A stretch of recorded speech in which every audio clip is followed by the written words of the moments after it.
not every PR lift is going to look beautiful. Not every PR lift is going to be 600 pounds. Don't share the ugliest deadlift in your gym on social, but maybe you took someone who's never done anything athletic in their life and you got them picking up 135 pounds, which is something they never thought they'd ever be able to do in this lifetime. We were vibing, Mark. Sorry. It's all right. I want another beer. And then, okay, great. I'm not getting my liver tested. My doctor says my liver looks amazing. I'm going to have a beer tonight. You can't stop me.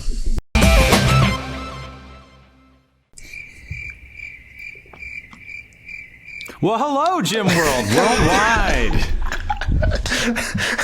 Here we are back in the saddle again. I am your host, Mark Fisher of Mark Fisher Fitness and MarkFisherYouTube.com. Here with my friends Mateo. Here with my friends John, my co-hosts, my partners in crime. And we are very excited today. We have a special guest. Is a very fancy old friend of mine, my friend David, who's going to tell us about a very fancy, super successful actual exit in the fitness industry. And I think the thing that is most relevant to this conversation is I think he will concede I am personally responsible for David landing on the Forbes 30 under 30. Is that correct? Wow. I mean, I wrote a reference letter. Is that correct? You know what? The thing is, I am realizing now that I never wrote you a thank you note for that, and I just feel terrible. So you're probably right, and that pause was just like, oh no, I don't think I ever wrote a thank you note to Mark. That's really rude of me here, 5 years later. So I just feel bad now. But what I actually thought that pause meant, which I also have been 100% okay with, was you being like, oh, I never submitted your letter. I didn't actually use yours. I didn't do it for anything.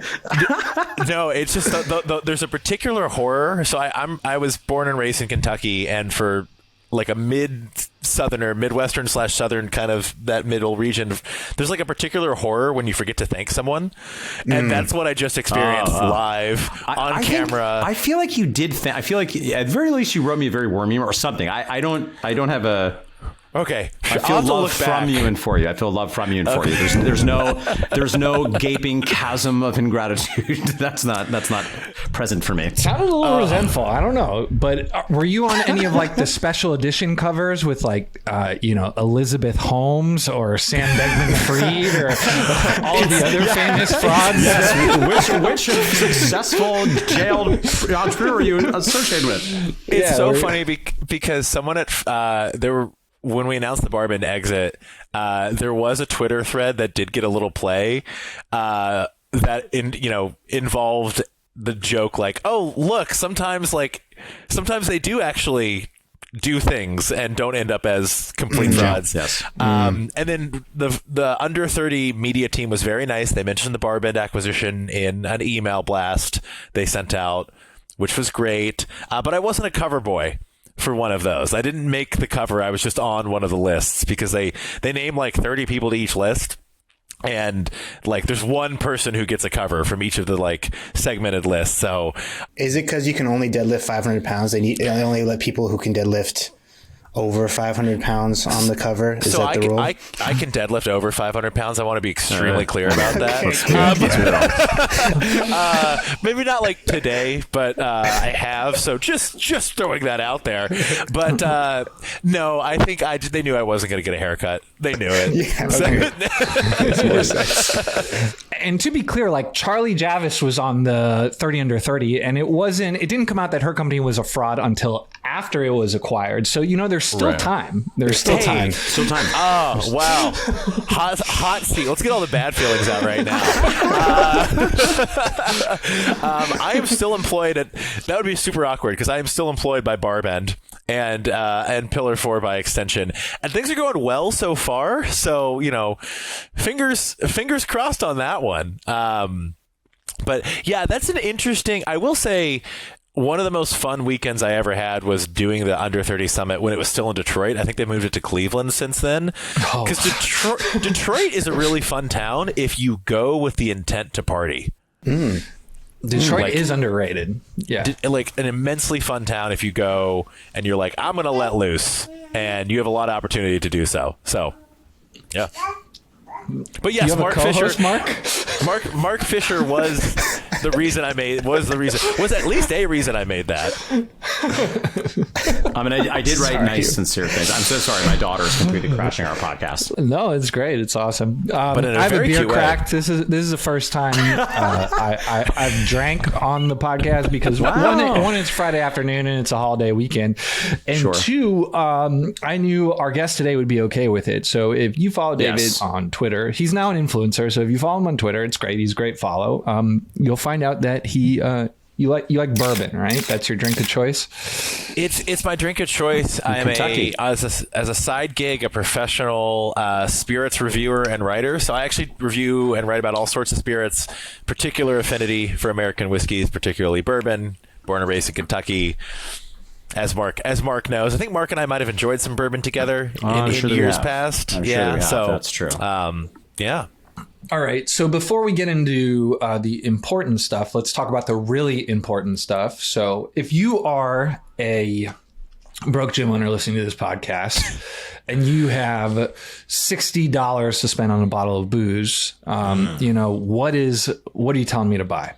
Oh, wow. That's a great question. So I could go off on a whole tangent about how booze distribution in the United States is broken, and it's basically like mob run, and all of the liquor laws are really antiquated, and there are a lot of issues of like systemic injustice and disfranchisement and things like that. Crazy stuff. Classic us. That's so us. But what I will say instead in America, what I'll say instead, I'll answer your question. I'll give it a good answer. If you're looking for a good bottle of bourbon, something I push people toward that's very affordable and you can find it anywhere. Get some cask strength Maker's Mark, not the regular stuff, which is fine, but go to your local liquor store and ask if they have cask strength Maker's Mark, and pretty much anyone's gonna enjoy that. And I have yet to find. I mean, it's a dang good deal. It's a dang good deal for a dang good product. So and cask strength does that refer to like the proof? What is it we're talking like? Is this like similar to like bottled and bond, like 100 proof situation? So yeah, bottled and bond is always 100 proof. Cask strength means that's just what it came out of the barrel after the aging process. So what Maker's Mark does is they'll take a bunch of barrels, they'll dump them to create a batch, and they'll either water it down to a specific the normal proof, or they'll just bottle it at cask strength. And the cask strength proof it's never the same because those batches are all going to have some variation, right? It's normally around like 110, 111 proof for Maker's Mark, and that. Oh, come over, Mark. I got stuff up to 160 proof if you want to do some. We drinking this on ice, I assume. Like you're not drinking that neat, right? Are you going to open up with some ice? You can if you buy the whiskey, you can drink it however you want it. Is what I normally say. Dirty bastard. I guess we are going to get into serious stuff, but while we're still on this tangent, you mentioned the kind of issues with the liquor industry and some of the injustice you were talking about. Our culture seems to be going through a weird spot in this current moment. We seem to be very divided culturally. As a council member, as a member of the Council of Culture, is this your fault? Are you to blame? And why haven't you fixed it? The Rolling Stone Culture Council, which I forgot. Oh, I didn't know. I thought it just says Council of Culture. Said you were on it. I need to maybe tweak that in my bio and make sure a word didn't get. Yeah, so I'm on something called the Rolling Stone Culture Council, which I got to be honest, I'm not 100% sure what it is. And I've done some stuff for them. So it is probably. So the answer is it's probably my fault. There's probably like a letter I didn't respond to, your or an fault, right? Okay, I just wanted to be clear. There's probably a vote. There was like, are you pro or against systemic injustice? And I just didn't respond and vote. So it's probably my fault. I was probably the deciding vote, and I just abstained. I'm just glad we cleared that up for the listeners. Yeah, that's my fault. Yeah, it's my fault. Good. This is wonderful. It makes me want to start a spirits podcast, but I think we should start with, I think we should discuss the reason we invited you on, other than we're having a great time. You owned a piece of internet real estate, or you still own, no, you're gone. You don't own it anymore, called barbend.com. Can you explain to our viewers what it is? And let's start there. What is it? So I want to be very clear. I was a co-founder and the CEO of Barbend. Barbend had a number of different owners. It was not solely my property. We had investors who did quite well and are quite happy right now. I had 2 co-founders. So there were a number of shareholders in Barbend, of which I was a very significant one, is what I will say. So Barbend.com, we started in March 2016, a little over 7 years ago, and it started as a blog for strength sports news results. So who won the CrossFit Games? Who won World's Strongest Man? Who won World's Strongest Woman? Who won the different sessions in weightlifting at the Olympics? What are powerlifting results? And I just was really interested in all of that. Right. I've been a strength nerd for a long time. I was a competitive weightlifter, a really bad one for a little while. Then I got into CrossFit and was involved in that scene for a bit. I just kind of wanted like the ESPN.com, but for strength, where I could get results. And I got to the point in my career where I had the opportunity to help start that. And I brought the idea to the people who became my co-founders, and we, cobbled together some resources and bootstrapped for a while, and then actually raised a round of funding and hired an editorial team. And Barbend grew from there, basically, and it grew to where we wrote more types of content, training, nutrition, reviews, op-eds. And by the time so in 2022, fast forward to the last full year when we were fully independent, we had over 31 million users on the site. 15, 16, 17-ish full-time staff, hundreds of freelancers from around the globe, some of the smartest folks in strength, a podcast that I still host, by the way, which is Bundles of Fun. Fun fact, we had multiple Grammy Award winners on the podcast in the last year, which is cool, including Ice-T. That was a fun one. Does Ice-T lift? I guess I got to check out the episode. Oh, Ice-T lifts. Oh, makes sense. Ice-T is like 64 and can still do muscle-ups. And I feel that tracks. That feels right. That's rad. Dude is yoked. And we also, at some point along that journey, I wrote this in like a Medium post where I literally put a timeline of Barbend, because when we sold, I was like, I need to look back on this and reflect and like go to therapy and do all that sort of stuff. I was like, let me put a timeline together. We, at some point along the way, bought breakingmuscle.com, which is really cool. And we relaunched that site a little over a year ago. And we're the official media partners of USA Weightlifting. We have boots on the ground and cover events like World's Strongest Man, the Olympia weekend, things like that. And but when we sold, to my knowledge, we were the largest independent fitness publisher in the world. So we are still one of the largest fitness publishers in the world. We're just not independent anymore, and we're still growing actually, and this year is looking really good. So with some of the additional firepower and resources Pillar4 have unlocked for us, super excited, which is a big reason I stayed on, because honestly this is kind of my dream job and I can't imagine working anywhere else. Literally, the thought of working anywhere else is really scary, so I just avoided that and asked for a job after we sold the company, and they said yes. They gave me a job. It was really nice of them. So I got a lot of questions about Pillar4, but let's start with, did you know what you were doing? Like, did you set out to build a sellable asset? Did you know how to drive a bunch of content to a website, or was this kind of an accident? So it was not my first content rodeo, and my co-founders had significant backgrounds in the SEO space. And so we had a theory that it could work. I think it honestly grew bigger than I thought it would. I've always been a strength sports nerd, and when I saw the opportunity to build something, I was kind of just hoping it would get big enough to where that could just be my job full time, and I could just like live a lifestyle where I got to be in the strength space and doing content, and like that paid the bills, and like that would have made me a pretty happy camper. And it did for a while, and then it kept growing. I do think that media companies can only grow so big independently, because media companies these days are at the whims of various algorithms. Google's algorithm, Facebook's algorithm, YouTube's algorithm, TikTok's algorithm. You name it, there's an algorithm. And when those algorithms fluctuate a little bit, if you're a small media company, you are less hedged. And so suddenly Google changes something about their algorithm, revenue drops. If you're an independent or smaller media company, you suddenly go, oh, there goes my contributor budget. Or, oh, there goes my budget for this. And you're less able to weather those fluctuations. Larger media companies with multiple assets are a bit more hedged, and therefore I think you get less throttled from 1 month to the next on where you can grow, and you can kind of like keep keep momentum building even if there's a slight dip.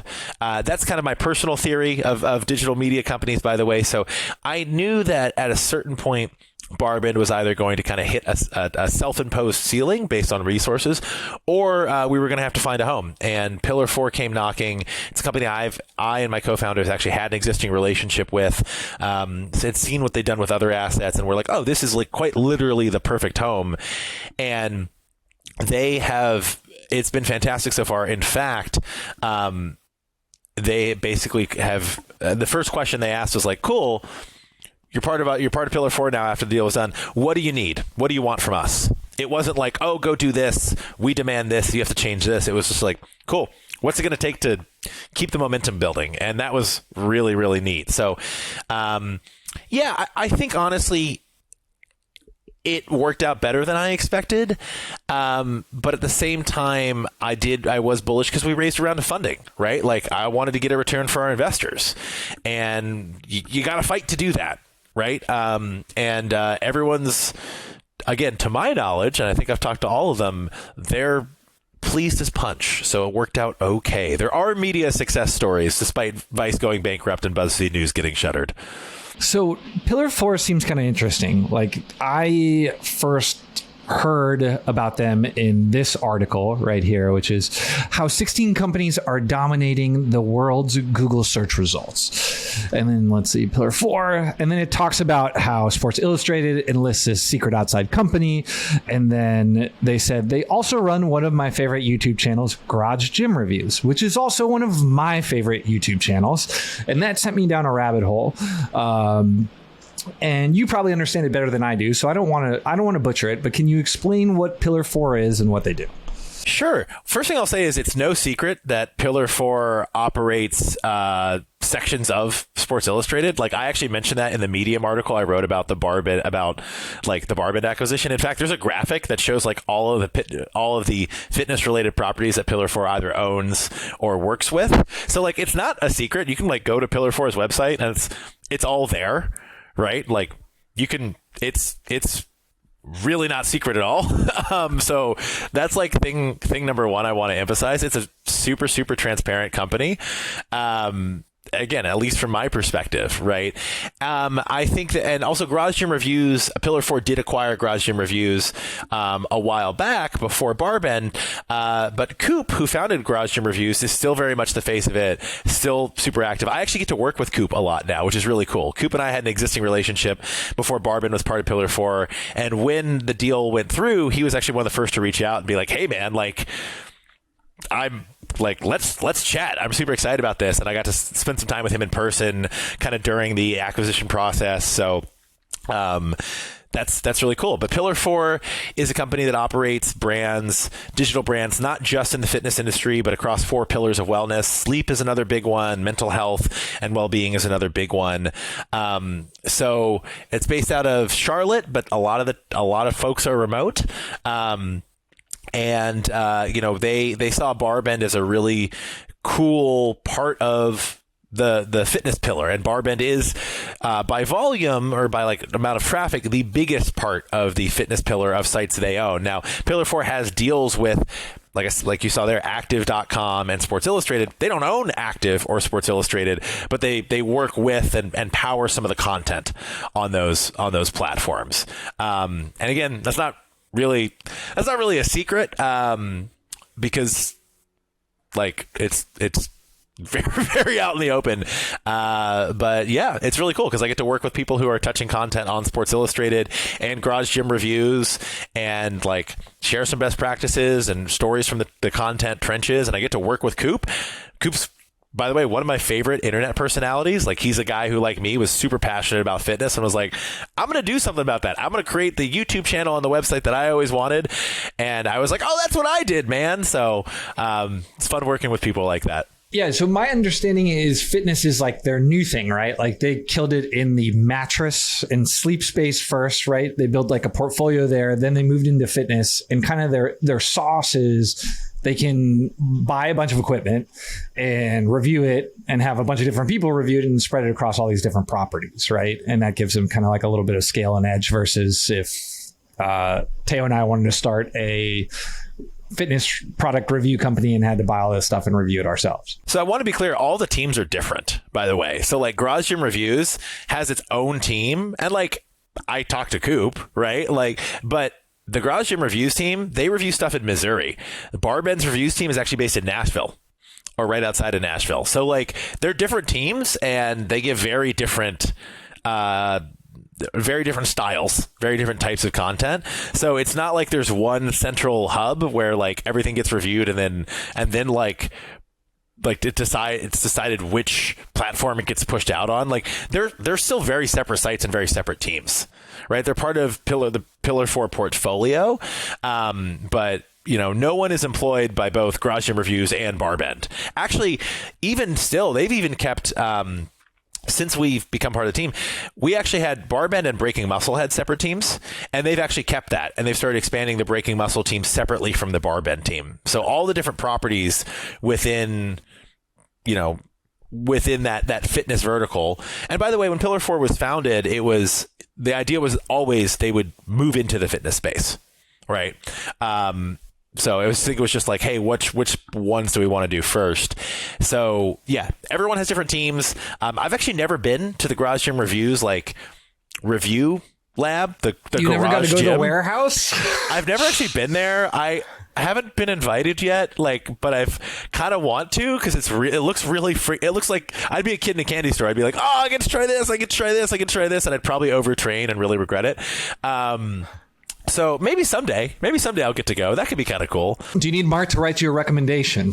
I need y'all to reach out to Coop. Like, get David to Missouri. Let's start the campaign. Dearest Coop, I'd be really excited about that. Mark Fisher. Yeah. David is losing his gains, and what he needs is access to more equipment in order to maintain and build. David gets my highest recommendation to train in your garage gym. So that is the cool thing is when Barbend, we are hiring new folks for Barbend and Breaking Muscle now, which is awesome. When it's cool seeing like a couple years after the Garage Gym Reviews acquisition, because they acquired it and Coop stayed on, and he's still very much the face of it. But they built a team around him, like where he lives in Missouri, which is really, really, really neat. It wasn't like, oh, Coop, you got to move to this other place. It's like, no, it's like, Coop, you do what you do, and we're going to give you the resources to build a team around you where you are, which is quite neat. They were probably like, Missouri, amazing. It's cheaper than where I live. That's for dang That's what sure. I was going to say. They probably offered somebody to move at the same salary. They're like, you just got 100% raise. And they're like, you're paying me the same. It's like, yes, but that 7-bedroom house is $300,000. So we used to have a filming studio in Brooklyn. Barbend did, and let me tell you, no one is saying we're going to do that again. Just from a cost perspective. So there's that. So you're unique in that we've seen gym owners go on to start doing media and then leverage that into like a large coaching business. So we've talked to a few people who've done that. We've seen some gym owners become like online personalities and make money as like a creator solopreneur type. We didn't mention, but you were a gym owner along this journey, a co-founder of a gym down the street from us. And then you've gone on to start this media empire, and you've somehow managed to do it and fly under the radar. Like, how do you do that? How did you figure that out? I just want to be clear that I never intended to fly under the radar. I just don't think I'm that cool. Like, I think you're pretty cool. I mean, I've only known you for like 30 minutes, but I think you're pretty cool. Spend more time with me because it's going to start dropping. It's just going to be like, great. I've peaked in your mind, and then it's all downhill from here. And then you just start opening the booze, and that's you offset that. I don't really know. I've always been a super transparent guy. I've known Mark for a while, and Mark and I have had some very frank conversations. I've come to Mark and asked Mark some very difficult questions, like things I've struggled with. I've definitely overshared with Mark, and Mark's been like, no such thing. Great. Like very politely, like, go to therapy, man. Don't share that with me. Like, pay a professional. But I only halfway joke. I never really meant to be under the radar. I think that what happened with Barbend is we were really keen on building Barbend as a brand. And we really didn't want Barbend to be like the David Tao show. Hilariously, the thumbnail I realize now for the Barbend podcast is just a photo of me. It's the Barbend podcast with David Tao. And actually, like, I always thought I was kind of flying under the radar. And then I went to the first events I went to post-pandemic, because we kind of grew the podcast during the pandemic. People came up to me and started asking for photos with me, which was super surreal, because I was like, you must have me confused with Mario Lopez on a really, really bad day. You know what I mean? Is what I said. I was like, or like a celebrity that definitely fell off the wagon. But no, people are like, oh yeah, you're the face of the podcast. Like, we listen to you every week. Can I get a photo? I was like, oh, that's so cool. So again, it was never intentional to fly under the radar. Otherwise I wouldn't have like made myself the host of the Barbend podcast and put my freaking face there. I think that we were just hyper focused on building Barbend as a brand that wasn't tied to one person. And part of that's because we wanted to approach things as a professional news outlet. And so we had these organizational partnerships, official media partner with USA Weightlifting. We've had that for 2 Olympic cycles now. We're a media provider for World Paralympic Powerlifting. And even along this time, like, I was doing color commentary for weightlifting up to the World Championships, right? Like, I've done color commentary at national events, the World Championships, the Pan American Championships. I've always been out there. My face and voice have always been out there, but the focus and the investment was on Barbend and Barbend being a trusted resource. The folks who dot the I's, cross the T's, cite our sources, do the research. And it's gotten to the point now where we joke that we publish more accurate event results than the events themselves do. But we've literally had events tell people, oh, check Barbend standings because theirs are probably a little bit more accurate than ours. So, like, I used to joke about that, but it actually became reality. I would also offer, I think... You manifested it, some would say. We manifested it.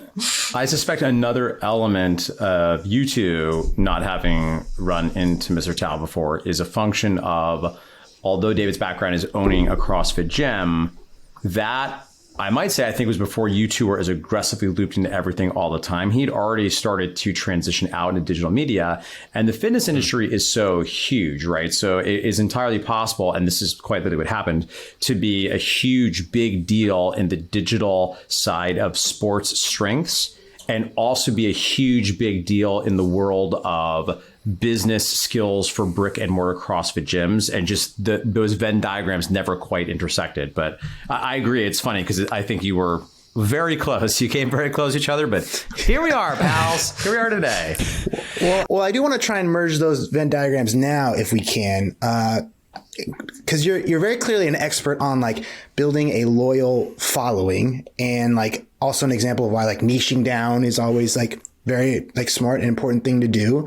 I mean, and part of how you grew to this like successful exit, I don't know. I heard on some podcast you wrote like 30 articles a week, or I don't remember the number. It was like some absurd number of articles per week for like just getting the thing off the ground, right? Yeah. And so I guess for, gym owners, is there a baby version of this, right? Because they still do need to have good SEO. They still need a way to drive people to their site, and content is still, the way to do that. But is there to talk in CrossFit terms, is there a scaled version of this? Yeah. I mean, content is king. Right. And there was a time that before we had money to hire an editorial team, I was pulling very long days, churning out a lot of content. Glad I don't have to do that anymore. Don't think I could do that anymore, by the way. For gyms, content is important, and I think that it has to be secondary, right? It has to be secondary to the in-gym experience. The best marketing tool, I'm literally sitting here with Mark ! Fisher ! Because that's how his name is listed on riverside.fm. And he'll tell you that if people aren't having a good time and getting results in your gym, I don't care how good your content is, right? Word of mouth marketing, people having good experiences, telling their friends, being earned brand ambassadors is the best thing you can do, right? Because that is your product. It's the experience people have within your 4 walls. I do think that there are opportunities to create a lot of content from your membership via social. Like I do get frustrated when people they don't ask me as much anymore because I don't own a gym anymore.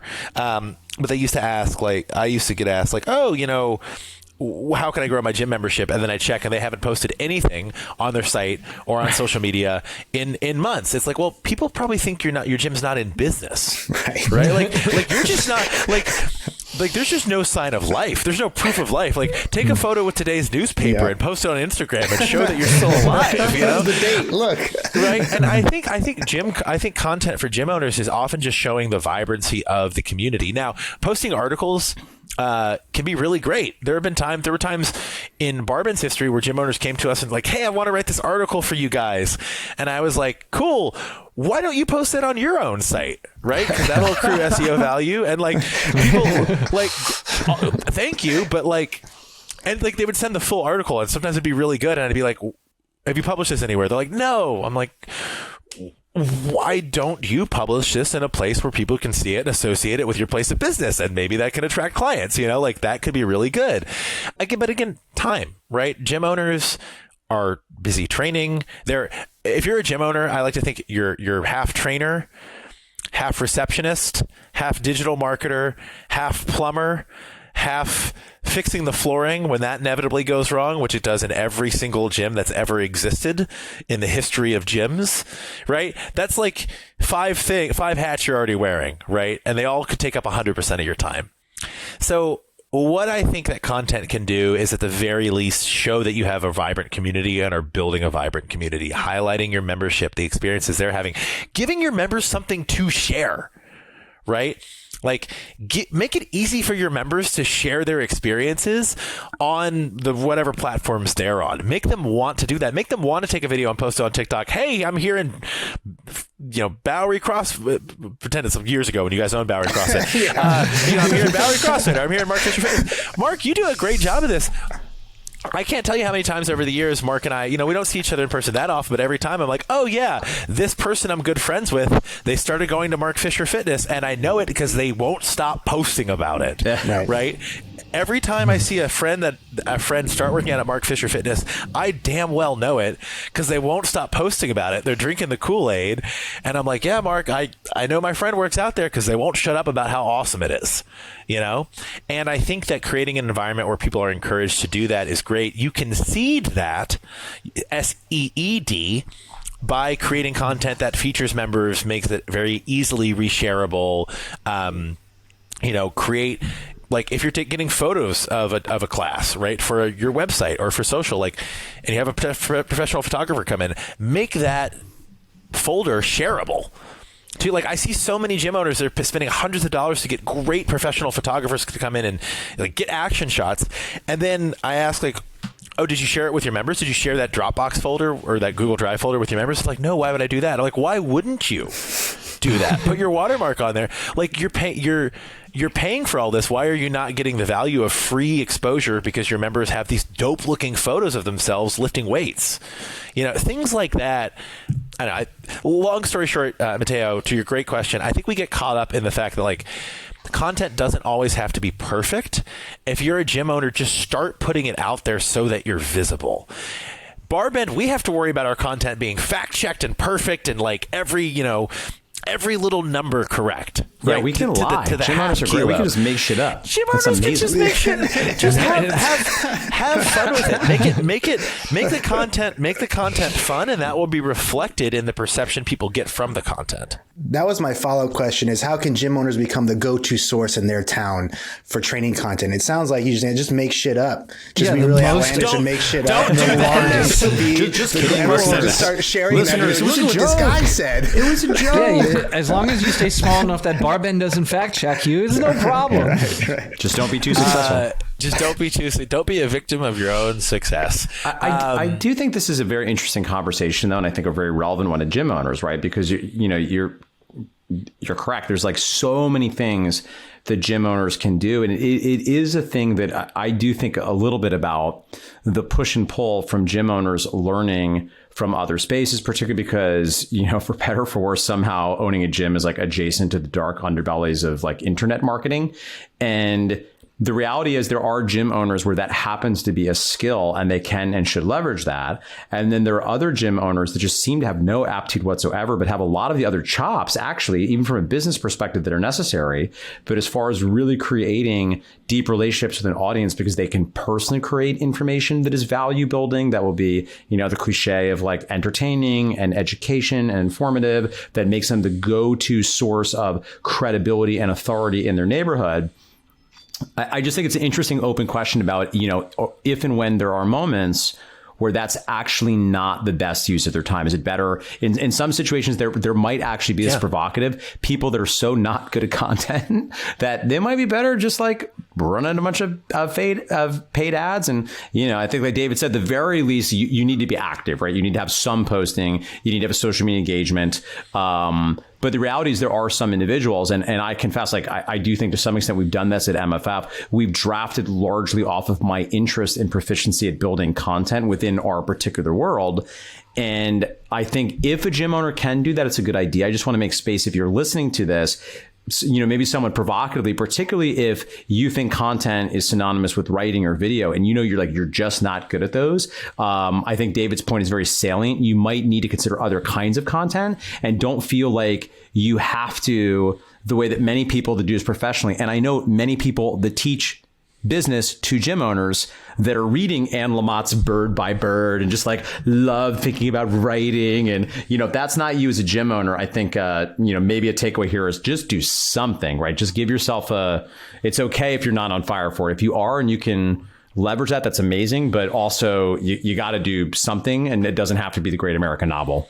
I really appreciate you leaving space for that. And what I will say is, when I say just be active, like, that from personal experience, if I'm visiting a city and I'm dropping into a gym and I'm trying to decide which gym to drop into if I have options, it's very easy for me to pick based on if I look at two gyms and one's actively posting on social and one's just like silent on social, like 10 times out of 10, I'm going to go to the one that's more active, right? It's just the way the human brain works, right? We want signs of activity. So I do think that's important. And I think that you don't want to it hedges against having a disqualifier for why people wouldn't check out your facility. Well, you brought up a good point with very nice photos, right? Because there are people who are I see a lot of boxes when I go and drop in somewhere, or gyms where they will be active on social, meaning that there is a large frequency of posts. Like they post a lot, but they'll post a picture of an empty class, or like, their drywall isn't painted. Where we talk to people who actually do really well in their gyms based off of organic, and they have a little better of a strategy, kind of what you were saying. They'll batch it. They'll have people come in. They'll take a lot of photos. It'll look vibrant. They'll make sure the gym looks full. We've even had somebody rent another gym to take their social pictures, so it looked a lot better than the actual gym that they had, which is a black belt ninja hack. So yeah, I don't know. Do you have like a quality versus quantity opinion? I know it says here. Sorry, let me share this before I let you fire. It says here, based off of this timeline you were talking about, you started in 2016. Less than a year later, you had 1,000 articles published. So I have a feeling what your opinion is, but maybe it's changed. So we had to focus on quantity and quality. And again, like our challenges are different than a gym's, because our entire product is content. It was, you know what I mean? So like we had to get everything right the first time and also cover everything because we needed to build our name, right? And we were getting Wikipedia links cited as a primary source for results at the Rio Olympics, a few months into starting, because we had that commitment to quality, but we were also producing volume and at pace. So I think that, look, some people are better at content than others, right? Can you produce some social content daily? Yes. Can you get months and months of content out of one photo shoot? Yes, you better, right? Get that value, right? But I also think it's okay. I think staggering like the more polished content with content that's a little more raw and a little more in the moment is good, right? Like I think it shows some variation. I think it shows some life. I think it shows like there's a real human element to it. I think showing like, it's kind of like this, like not every PR lift is going to look beautiful. right? Don't share the ugliest deadlift in your gym on social, but like not every PR lift is going to look beautiful. Not every PR lift is going to be 600 pounds. Right. But maybe you took someone who's never done anything athletic in their life and you got them picking up 135 pounds, which is something they never thought they'd ever be able to do in this lifetime. Right. Like it might not be the prettiest lift. It might not be a lift that a lot of people call impressive, but you just changed someone's life. Highlight that. Right. And so it's okay. I think it's okay. Like intersperse the polished content with the raw content. So we're speaking about content, and a lot of what we're talking about, particularly is regards to gym members, I think is correct, is we're seem to be alluding mostly to social, right? Another thing I would highlight is I assume we're almost using the synonymously with Instagram because we think a lot of at gyms that's likely where it is. Obviously, Facebook, you can still post there, but it seems mostly be pay to play. You're going to get kind of no organic. Depending on your gym and your market, maybe or maybe not, you mess around with TikTok. So first an observation, then maybe a question. I think the observation I'd make for those listening, again, trying to unpack, okay, well, how do I use this is depending on your avatar and the people that come to your gym, that's going to be an important decision at where that content lives, right? So a lot of millennials will look at Instagram as essentially a proxy for a website. They might go there and not even go to the website. So if your profile doesn't make it clear who you help, how you help, exactly what to do next, clear link, that's an opportunity. Number two, as we've been discussing, there has to be some life there because a certain consumer these days, again, it's not that they're not going to go to the website, but they're going to really heavily weight. Like David, I'm really struck by you're like, well, I'll go to the social media and check that out because being, an elder statesman, it occurred to me recently, I was out of town looking for a gym and I never went to the social medias. I just went on the Google, right? So for me, the Google business profile actually was a little bit more salient. So I just offer that for gym owners thinking through this. I think as we consider content for gym owners, again, thinking about content in the broadest possible definition, I wonder if we have hot takes on other kinds of content besides social. So no secret for anybody who follows me, over the years, I have leveraged, I think very successfully, email marketing, like actual written content, which we also tend to then repurpose as blog content for SEO purposes on the website. But there's also other kinds of content these days. Not only do you have video, which admittedly, depending on how you're doing it, could be more or less of a logistical lift. And maybe the one strategy I have not tried as a brick and mortar training gym owner, and maybe you can all coach me on this or give me your thoughts on this, is the local podcast.